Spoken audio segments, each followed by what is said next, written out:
안녕하세요. 저는 50대 여자입니다. 제 인생에 대해서 말씀드리자면 참 할 말이 많습니다. 팔자가 꼬여도 이렇게 꼬여도 되나 싶을 정도예요. 저는 40대 때 남편과 이혼을 했습니다. 요즘이야 뭐 이혼이 경악할 정도로 놀랄 일도 아니고 흉도 아니라고 말하는 분들이 있지만 제가 이혼할 적에는 주변에서 이혼을 하는 사람이 없어서 그런지 참 시선이 안 좋더라고요. 본인들 남편에게 상간녀가 생겼다 치면 다 저부터 의심하고 우리 딸한테는 이혼녀 자식이라고 수군거리고 정말 살기 싫었어요.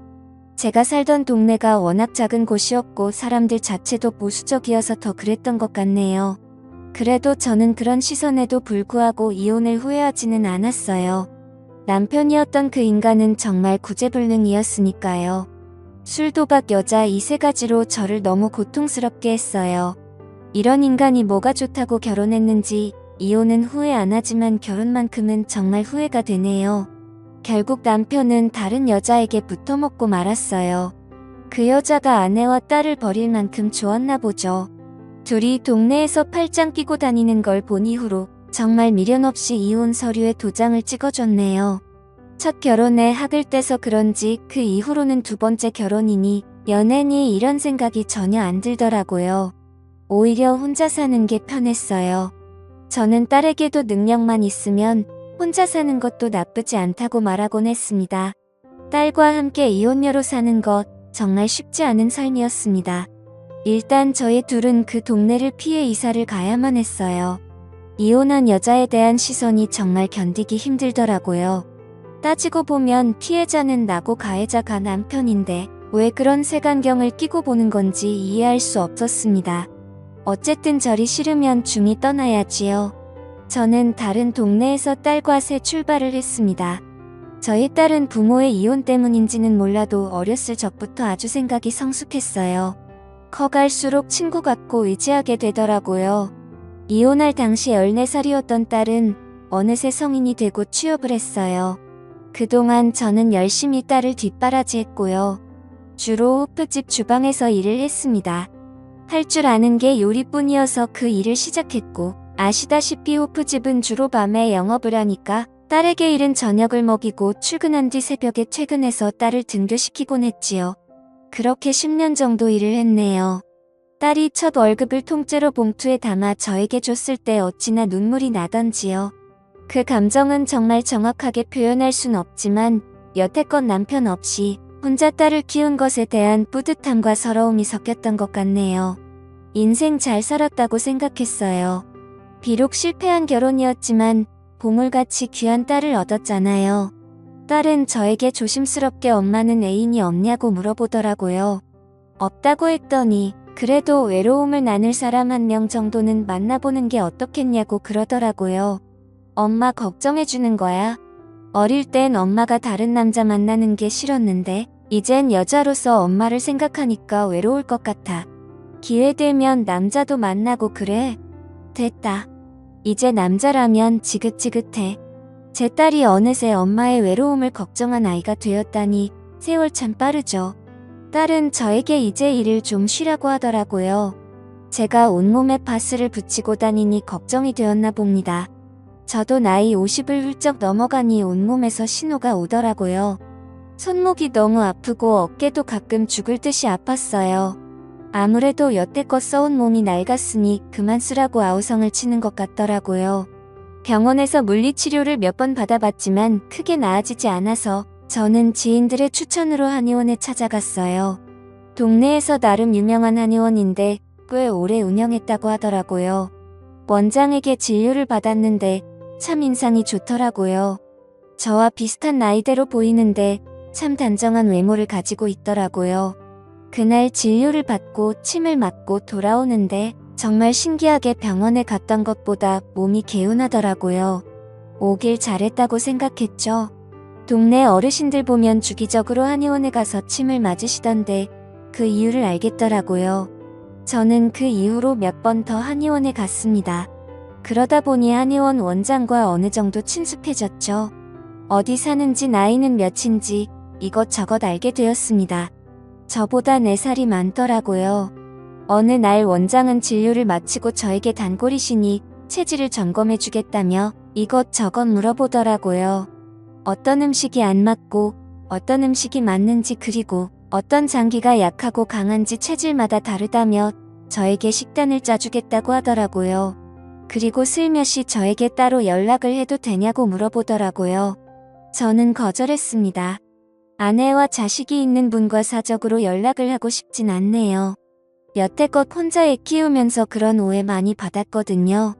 그냥 침이나 맞으러 오겠습니다. 저도 혼자입니다. 이혼한 지 꽤 됐고요. 조금 의외였어요. 딱 보면 단정하고 깔끔해서 분명 아내가 있을 것 같았거든요. 혼자 사는데 저렇게 깔끔하게 다니는 사람을 본 적이 없었어요. 원장은 그 후로 저에게 체질에 맞는 식단을 보내주었어요. 저는 그냥 그 문자를 보고 답장도 안 했죠. 일주일 넘게 정성껏 식단을 보내주는 그 사람의 나중에는 미안한 생각이 들더라고요. 내가 뭐라고 이 사람을 거절하다. 이런 생각도 솔직히 들었고요. 그냥 친구가 필요한 것일 수도 있겠다 싶더라고요. 혼자 사는 건 정말 외로우니까요. 그래서 저는 그 사람의 저녁 식사 제안을 받아들였습니다. 동네에 친구가 있으니까 좋더라고요. 여태껏 저는 사람들과 잘 어울리지 못했어요. 일하는 시간대도 안 맞았을 뿐더러 저의 상황 때문인지 몰라도 저 스스로 관계를 피하고 있었어요. 오랜만에 사람과 이야기하면서 배를 잡고 웃었네요. 이게 정말 얼마만인지 생각보다 저랑 잘 통하더라고요. 그리고 이혼을 했다는 공통점이 있으니까 서로를 잘 이해하게 되더라고요. 그 남자는 아내와 7년 전에 이혼을 했다고 하더라고요. 서로 간의 성격 차이라고 하대요. 하지만 이혼한 사람들은 알잖아요. 성격 차이라는 건 두루뭉실한 핑계일 뿐이라는 거예요. 분명 무슨 이유가 있을 것 같았지만 자세히 물어보진 않았어요.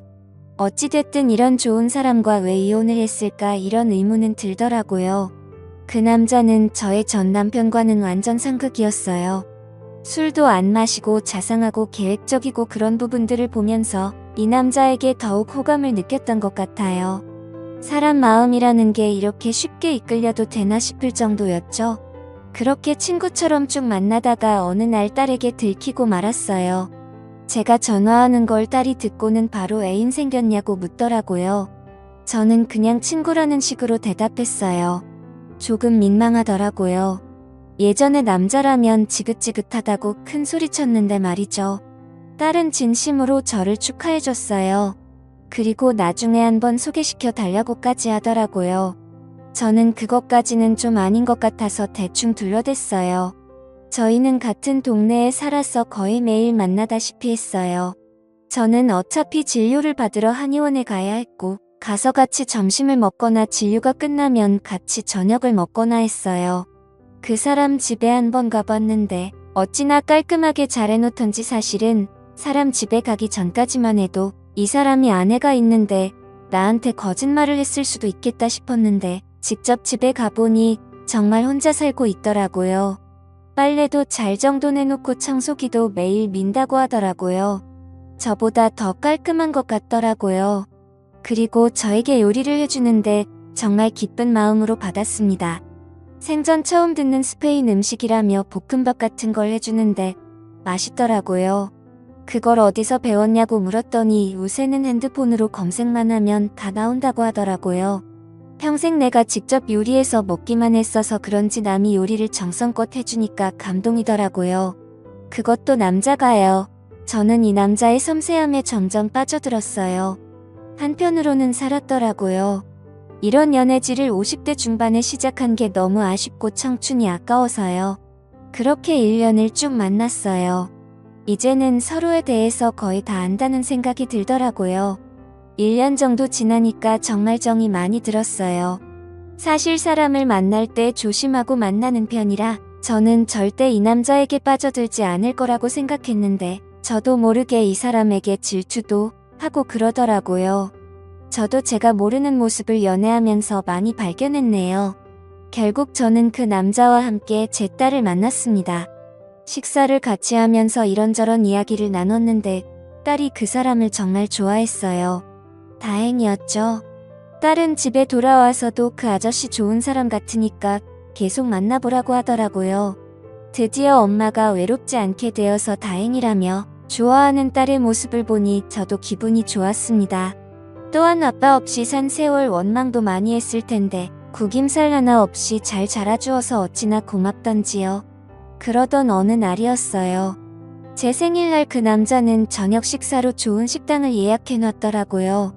이게 무슨 일인가 싶었는데 저에게 진지하게 이야기를 하더라고요. 앞으로 인생을 함께하고 싶다고 합니다. 저는 그 말을 듣자마자 눈물을 흘렸네요. 그동안 제가 살아온 삶이 주마등처럼 머리 위로 스쳐 지나가더라고요. 이렇게 좋은 사람을 만나서 좋은 대접을 받는 게 꿈만 같았어요. 사실 여태껏 내 주제에 무슨 사랑이냐는 생각을 많이 했거든요.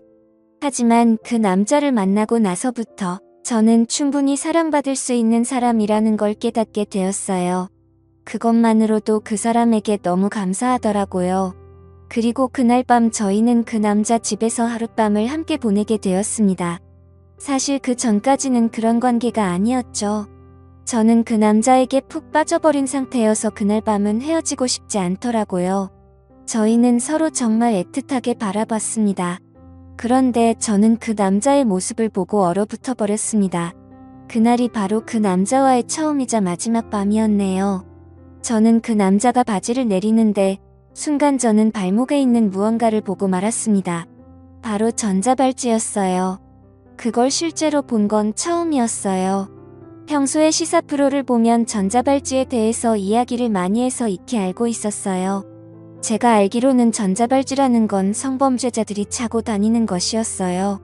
그렇다면 내가 만났던 이 사람이 그런 전과가 있는 사람인가 싶더라고요. 머리가 복잡했어요. 저는 그걸 보고 표정이 굳은 채 가만히 앉아 있었어요. 남자는 저의 표정을 읽더니 다시 바지를 입고서는 제 옆에 앉더라고요. 많이 놀랐냐고 하더라고요. 그래서 제가 그럼 놀라지. 안 놀라냐고 뭐라 했어요. 어떻게 이걸 말을 안 할 수가 있냐면서요. 자기기 말 좀 들어달랍니다.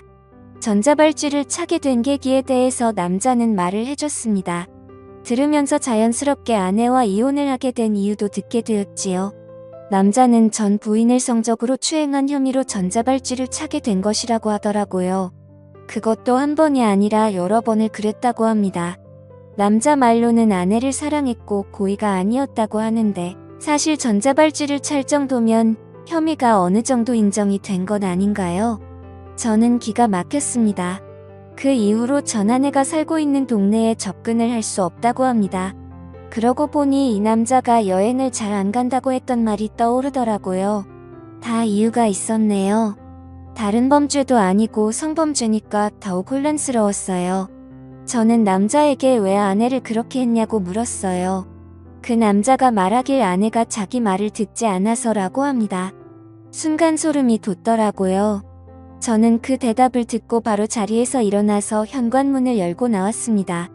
엘리베이터를 누르는데 손이 벌벌 떨리더라고요. 그 남자가 저를 쫓아서 나오더라고요. 저는 너무 무서운 나머지 계단으로 내려갔어요. 집까지 어찌나 뛰었던지 숨을 헐떡대며 현관문을 꽉 잠갔네요. 지금 생각해도 치가 떨립니다. 계속 그 남자에게 전화가 오더라고요. 저는 일단 그 남자에게 문자로 이제 그만 만나자고 한 뒤 그 연락처를 차단해버렸습니다. 관계가 끝나서 서운하다기보다는 무섭다는 감정이 더 컸어요. 그 사람과 계속 만나면 저 또한 그 일을 당하지 않을 거라고 누가 장담합니까? 정신이 확 들더라고요. 저는 그 후로 한의원 근처에 얼씬도 안 합니다. 그리고 딸에게도 연락을 했어요. 그 남자에게 연락이 오거나 나에 대해 물으면 한마디도 하지 말고 피하라고요. 한편으로는 이렇게 허무하게 끝나버린 관계가 참 아쉽기도 합니다. 좋은 사람인 줄로만 알았는데 알고 보니 범죄자였으니 이만하면 제가 사람 보는 눈이 없었던 걸까요? 한때는 왜 저에게만 이런 일이 일어나는 건지 화도 났지만 이제는 모두 잊으려고 합니다.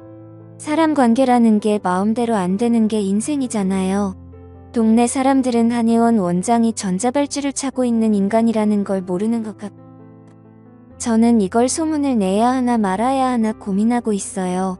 분명 소문을 내면 제가 낸 것이라는 것을 알 테니까요. 저에게 보복을 할까봐 두려웠어요. 참범죄자들이 판치는 세상이 얼른 없어지길 바랄 뿐입니다. 알고 보니 전자발찌를 차고 있더라도 회사에 입사하는 것도 가능하다고 하더라고요. 저는 까맣게 몰랐어요. 제 황혼 연애는 이렇게 끝이 났네요. 1년이라는 시간 동안 참 많은 걸 경험해서 그런지 후회는 없습니다. 지금까지 제 사연을 들어주셔서 감사드립니다.